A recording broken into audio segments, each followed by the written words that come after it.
இந்த இது அவர்கிட்ட கொடுத்துட்டு 5 ரூபா 10 ரூபா 1 ரூபா 2 ரூபான்னு சில்லறை வாங்கிக்கோ. என்ன அதையும் வாங்கிட்டு அப்படியே ஹோட்டலுக்கு வந்துருங்க. சரியா? போயிட்டு வாங்க. எனக்கு ஒரு 200 ரூபா காசு கொடுப்பா. எதுக்கு கொடுப்பா, செலவுக்கு தான். குடுல இந்த இதுல 200 ரூபா இருக்கு.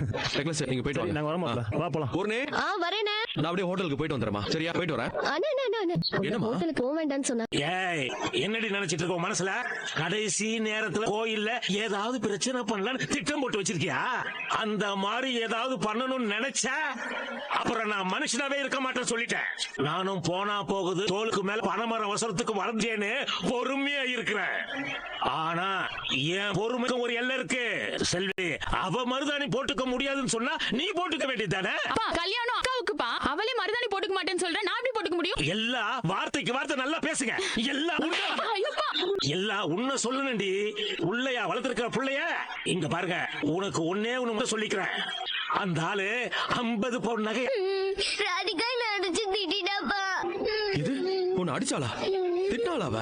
ஆமாப்பா. மூஞ்சிய பாரு முகரைய பாருன்னு சொன்னாங்கப்பா. ராதிகா அவளை திட்டாத, அது அண்ணனுக்கு பிடிக்காதுன்னு எவ்வளவு வாட்டி சொல்லிருக்கேன். உன் கல்யாணத்துக்கு உன் கையில மருதாணி வச்சு அதை அழிச்சு விட்டு இருந்தா அப்ப உனக்கு தெரிஞ்சிருக்கும். திட்டாதீங்க மேடம், நான் இதுலயே ரீவர்க் பண்ணி தரேன். நீங்க ஒன்னும் ரீவர்க் பண்ண வேண்டாம். எனக்கு மருதாணி வைக்கிற ஆசையே போயிடுச்சு.